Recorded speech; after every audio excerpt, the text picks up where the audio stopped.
रहीम बेटा, अभी हमारा 28th लेक्चर है and we are going to talk about the passage of the molecules across the membrane, यानी into and out of the cell. बेटा अगर आप गौर करें, मैं आपको सिर्फ एक चीज़ समझाना चाहता हूँ, याद रखिएगा, चूंकि असल में आपने पीछे एक टॉपिक छोड़ दिया है वो स्मार्ट सिलेबस की वजह से। एक बात मैं आपको बताना चाहता हूँ बेटा, सेल ओपन सिस्टम होता है। क्या होता है? दो तरह के सिस्टम होते हैं। अगर मैं लिखूं cell is an open system, ये बात अगर आपको समझ आ गई ना, ओपन सिस्टम क्या होता है बेटा, एक देखें, अगर हम इस कमरे को कर दें बंद या इस एकेडमी को कर दें बंद, फुल बेटा फुल ऐसे एयर टाइट कर दें, ना हवा भी ना अंदर आ सके और अंदर से हवा भी ना बाहर जा सके, ठीक है। हमारा अपना छोटा सा एक सूरज भी हो है, छोटा सा समंदर भी हो, दरिया भी हो, पानी इधर से चल रहा हो, अंदर से चश्मे निकल रहे हैं, हमें पानी भी, खुराक हम उगा भी सकें इसी एकेडमी के अंदर हमें फूड मिलती रहे, ना हम बाहर से हवा लें ना हम बाहर से कुछ और लें, अंदर ही सारा सिस्टम चलता रहे। हम ऐसा सिस्टम, ऐसी चीज़ जो ना तो अपने इधर उधर से कोई चीज़ लेती है या देती है, उसे एक क्लोज्ड सिस्टम कहते हैं। लेकिन अगर आप गौर करें तो सेल को बाहर से सामान चाहिए भी होता है, क्योंकि सेल के अंदर जो रिएक्शंस होते हैं उनके लिए ऑक्सीजन चाहिए होती है, और ऑक्सीजन हम कहाँ से लेते हैं? इन्वायरमेंट से, बाहर से। सेल भी हमारे बाहर से लेते हैं, हमारे ब्लड से, ब्लड ने बाहर से लिए होते। इसी तरह से हम कुछ सेल्स, हमारे सेल्स को फूड चाहिए होती है तो वो फूड भी लेते हैं इन्वायरमेंट से। इसी तरह हमारे सेल्स कार्बन डाइऑक्साइड प्रोड्यूस करते हैं तो वो भी इन्वायरमेंट को देनी होती है, सही है। देखिए ना, इधर अगर ये एकेडमी एक ओपन सिस्टम है, कोई चीज़ अंदर आ जाती है खाने को या लेके आने को, या कोई चीज़ बाहर चली जाती है। इसी तरह से सेल को भी जो ऑक्सीजन चाहिए होती है, जो फूड चाहिए होती है, वो चीज़ें सेल के अंदर आती हैं, सही है, बाहर से। और कार्बन डाइऑक्साइड और जो वेस्ट मटेरियल होते हैं वो बॉडी सेल से बाहर जाते हैं। हर सेल ये काम करता है, अपने रिएक्शंस के होने वाली, जब जो भी उसमें रिएक्शंस हो रहे होते हैं उसमें जो जो चीज़ें चाहिए होती हैं, यानी मैं डिफाइन अब कहूँ तो cell act as an open system because it takes the substances needed for the metabolic reactions from the environment and gives the metabolites and waste materials and carbon dioxide to the environment. यानी cell अपने environment से कुछ सामान लेता भी है और कुछ सामान लेता भी है, इसलिए सेल एक ओपन सिस्टम होता है। लेकिन बेटा आप मुझे एक बात बताएं, आपने एक गल पढ़ी थी कि ये जो सेल की दीवार शरीफ है ये एक सेमी परमेएबल मेम्ब्रेन है, इसका नाम प्लाज्मा मेम्ब्रेन कहते हैं। तो what is it? It is a plasma membrane. ये क्या है बेटा? एक सेमी परमिएबल है।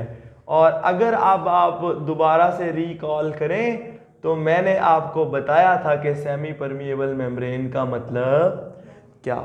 ऐसी मेम्ब्रेन जो कुछ चीज़ों को तो अपने अंदर से गुजरने दे और कुछ चीज़ों को अपने अंदर से ना गुजरने दे, सही है। अब बेटा सारी चीज़ें इसके अंदर से आराम से गुजर भी नहीं सकती और सारी चीज़ों को रोका भी नहीं जा सकता। इसलिए अब हमने जो चीज़ देखनी है वो है कि कौन सी चीज़ मेम्ब्रेन से किन किन रास्तों के ज़रिए गुजरेगी। जिस तरह अगर हम यहाँ कहते हैं कि अगर भाई हमने जाना हो यहाँ से कराची तो ट्रेन का रास्ता भी है, हवा का रास्ता भी है, पैदल भी चल जा सकते हैं, बस पे भी जा सकते हैं, ठीक है, या खुद को ऐसे तोप के आगे लोड करके यहाँ से जोर से बजाएंगे तो वो उड़ के भी ऐसे खुद भी जा सकते हैं, या जिन भूत को भी कह सकते हैं कि हमें वहाँ तक छोड़ आए, कि नहीं भूत साहब।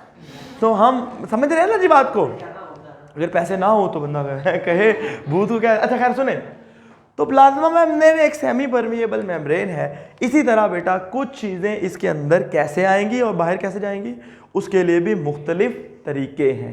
वो है तरीके हम पढ़ेंगे passage of molecules across the permeable membrane, यानी into and out of the cell चीज़ें कैसे कैसे मूव करती हैं, जिनमें सबसे अहम, सबसे पहला और सबसे ज़्यादा पाया जाने वाला तरीका उसे कहते हैं the diffusion.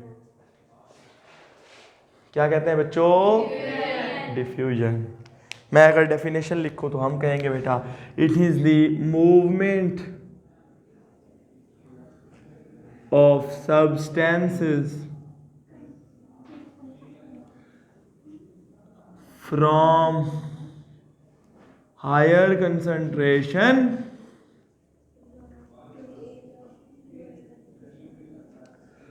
To lower concentration.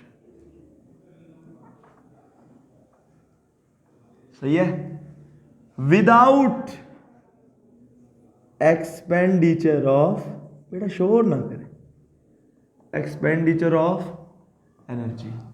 कोई खर्चा बेटा अगर आपने छत से गिरना हो तो आपको कोई मेहनत करनी पड़ेगी, या यहाँ से ऊपर जाना हो तो कुछ करनी पड़ेगी शायद, है ना।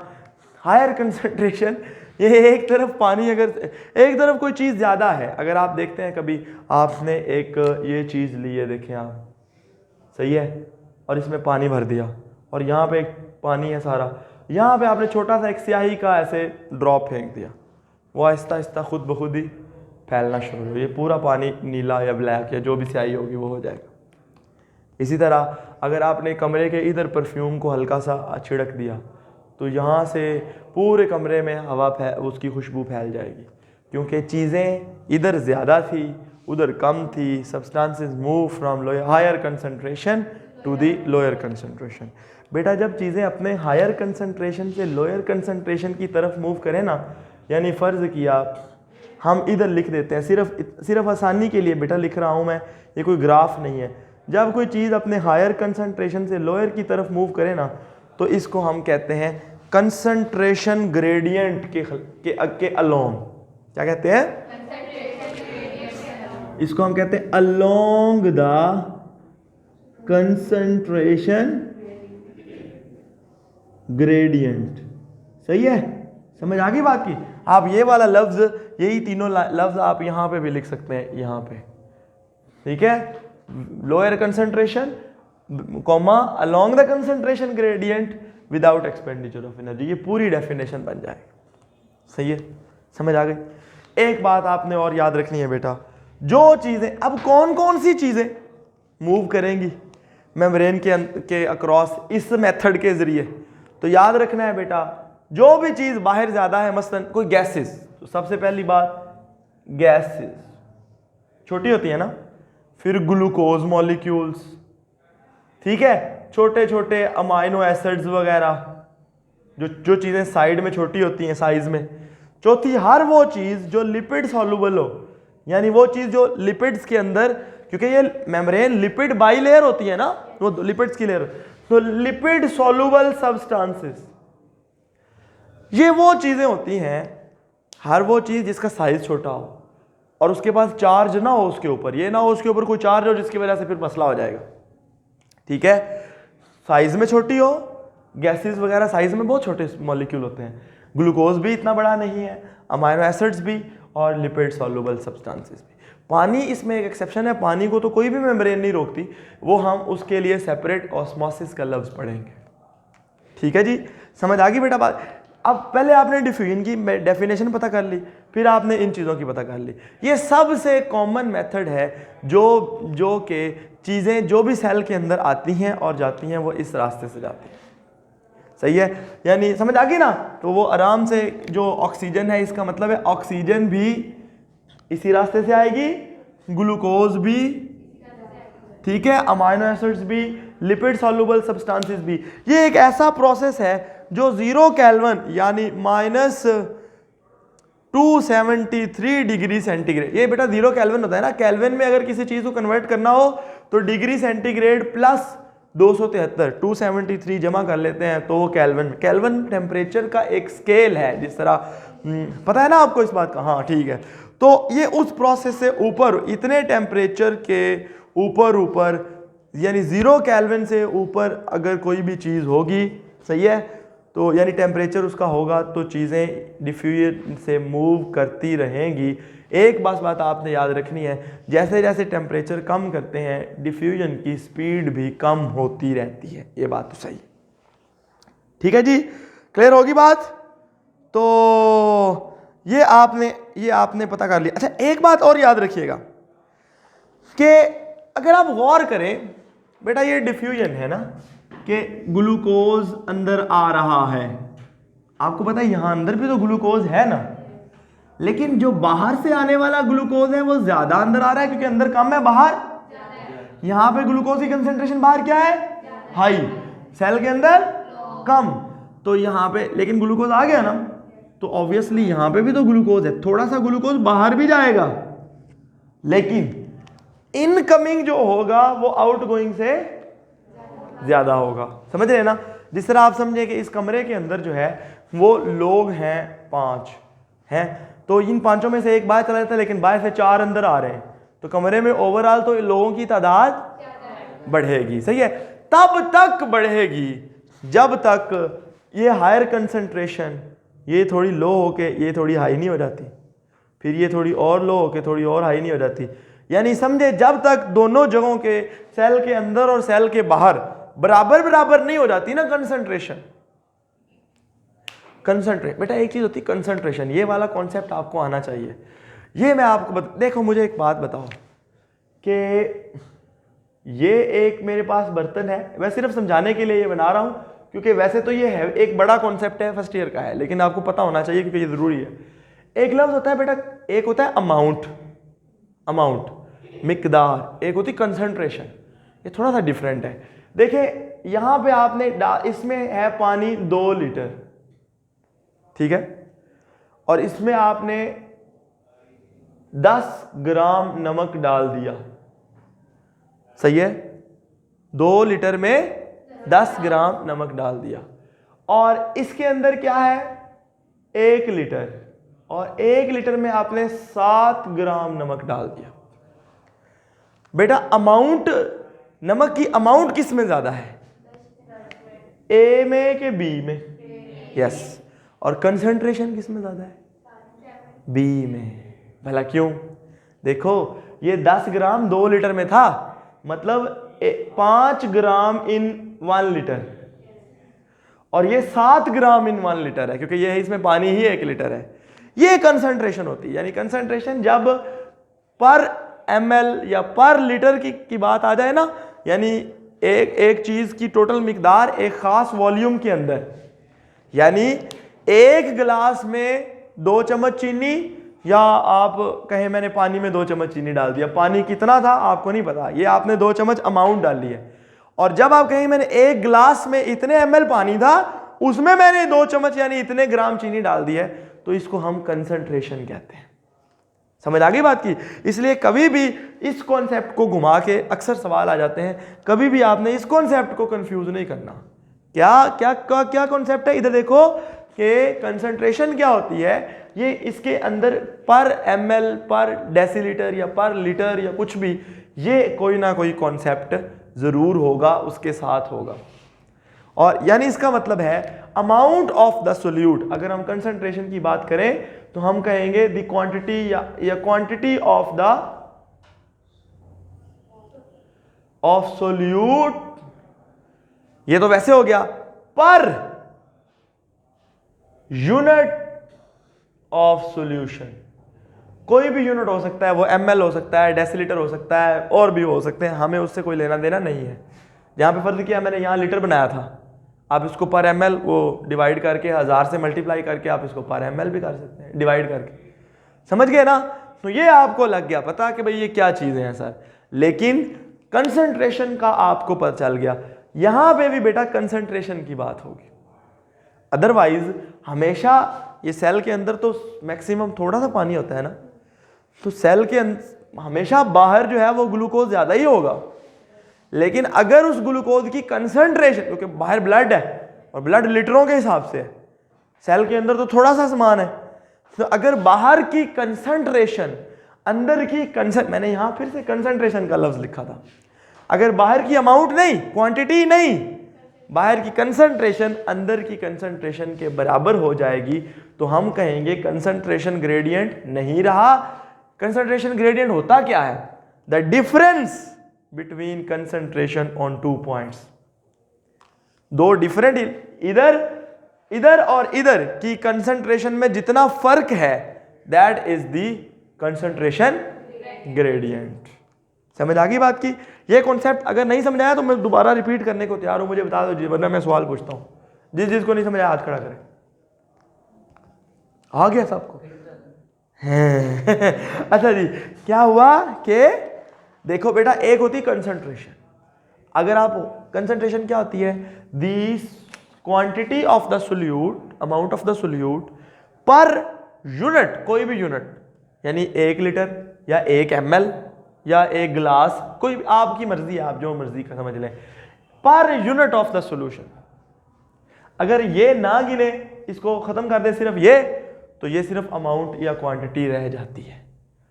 समझ आ गई बात की? इसका मतलब ये है कि ये वाला जो सोल्यूशन है ना, उसके अंदर 1 लीटर जो है, 1 लीटर में 7 ग्राम नमक है, ठीक है, और इसके अंदर 1 लीटर में 5 ग्राम नमक है, क्योंकि ये 2 लीटर था। समझ आ गई बात की? इसे कहते हैं कंसंट्रेशन। जिस तरफ कंसंट्रेशन ज्यादा होगी और जिस तरफ कंसंट्रेशन कम होगी, चीजें इधर से इधर मूव करेंगी, और जितना फर्क होगा दोनों में उतने, उसको हम क्या कहेंगे? Concentration gradient.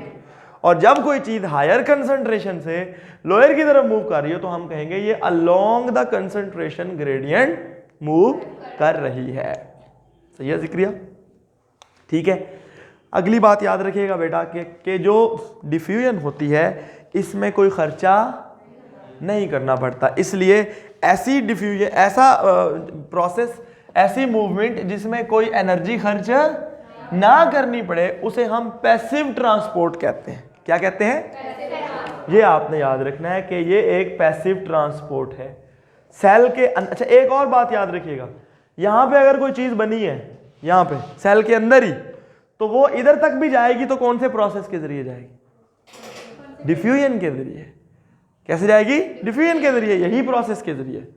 बाहर से भी अंदर जाएगी तो बशर्ते कि वो इनमें से कुछ हो, यानी वो उसका साइज छोटा हो, वो गैसेस वगैरह हों, ग्लूकोज हो, लिपिड सॉल्युबल सब्सटेंसेस हों, तो वो आराम से गुजर जाएंगी। ठीक है जी। अब बेटा एक दूसरी चीज पे आते हैं। उसको कुछ चीजें ऐसी होती हैं जिससे आप समझें कि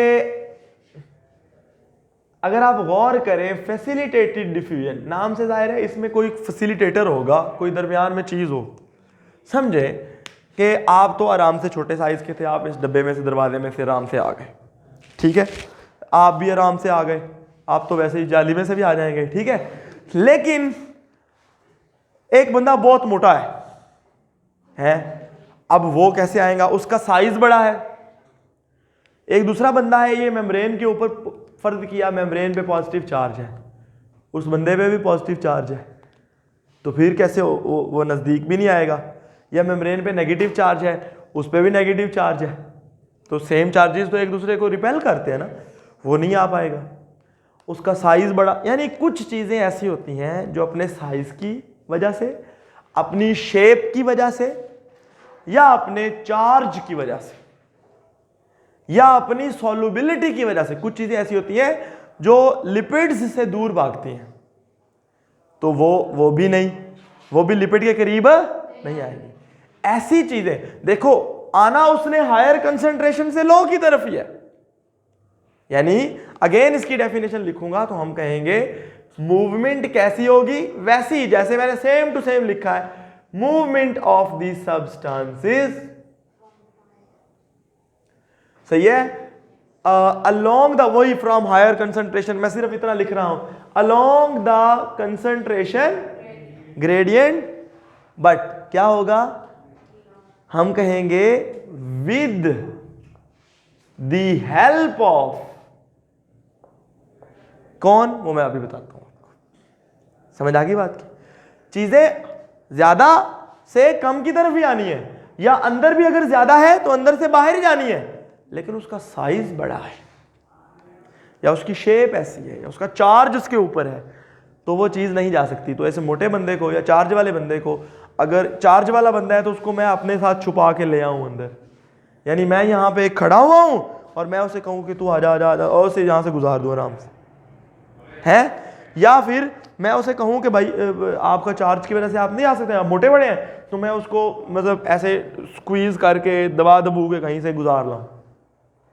समझ आ गई बात की? ये होती है, यानी इसमें कोई ना कोई फैसिलिटेटर चाहिए होता है, ठीक है। और वो फैसिलिटेटर होती हैं ट्रांसपोर्ट प्रोटीन्स, यानी विद द हेल्प ऑफ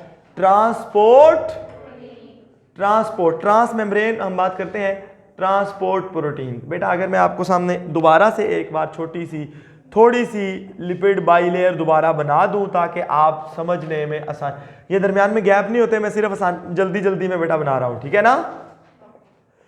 और आपको लग गया पता कि ये भी ऐसे लिपिड, ये क्या चीज है, ये लिपिड बाइलेयर है, ठीक है। तो कुछ प्रोटीन्स होती हैं बेटा, आपको पता है, कुछ यहां पे होती हैं सिर्फ ऊपर, कुछ यहां अंदर की तरफ होती हैं, है ना। लेकिन कुछ प्रोटीन ऐसी हैं जो ट्रांस मेम्ब्रेन होती हैं, यानी पूरी मेम्ब्रेन को क्रॉस करती हैं।